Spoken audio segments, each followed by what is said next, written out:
ఇంకొక క్వశ్చన్ అన్న అంటే కాంగ్రెస్ పార్టీ అధికారంలోకి వచ్చిన కాంచెల్లి ఈ క్వశ్చన్ అనేది కూడా కాంగ్రెస్ పార్టీని వెంటాడుతా ఉంది. కాంగ్రెస్ పార్టీలలో దళితులకి అవమానం జరుగుతా ఉంది.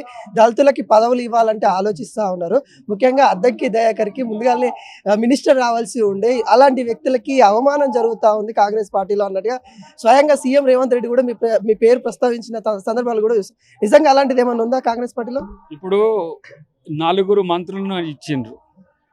అంటే 18లో 4 అంటే దాదాపు 25% దళితులు ఉన్నారు.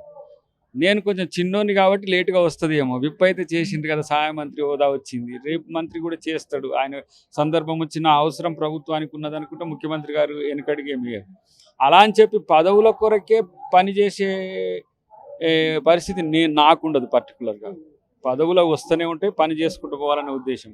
కానీ కాంగ్రెస్ పార్టీ వచ్చినాక ఒక డిప్యూటీ సీఎం దళితుడు అయిండు. గతంలో కూడా ఉమ్మడి ఆంధ్రప్రదేశ్లో కూడా దామోదర రాజనరసింహ గారు ఒక డిప్యూటీ సీఎంగా కిరణ్ కుమార్ రెడ్డి గారి క్యాబినెట్లో ఉన్నాడు. కాబట్టి కాంగ్రెస్ ఎప్పుడు కూడా అన్ని వర్గాలను చూస్తుంది, దళితులనే కాదు. ఇంకా కాంగ్రెస్ పార్టీలో దళితుల యొక్క పాత్ర ఎక్కువ ఉంటుంది కాబట్టి, ఎక్కువ మంది నాయకులు ఉంటారు కాబట్టి అవకాశం రాదు.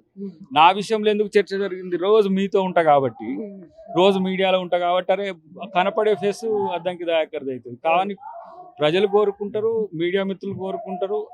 కొంత చదువుకొని ఉన్నాం కాబట్టి డెఫినెట్గా నీకు అవకాశం వస్తే మంచిది అనేది ఉంటుంది. డెఫినెట్గా వస్తుంది. వచ్చే ఆలోచనతోనే పనిచేయడం అనేదేమో స్వార్థం.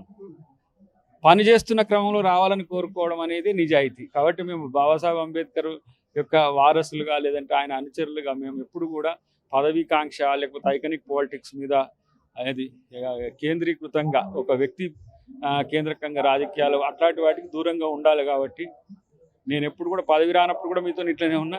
ఇలా విప్ అయినా మీ నోటి నుంచే అద్దంకి దయాకర్ గారు కాంగ్రెస్ పార్టీ అన్నారు, మీ నోటి నుంచే ఎమ్మెల్సీ అన్నారు, మీ నోటి నుంచే విప్ అంటున్నారు, మీ నోటి నుంచే రేపు మంత్రి కూడా అనే రోజులు వస్తాయి. వాటి వరకు వెయిట్ చేయాలి మనం.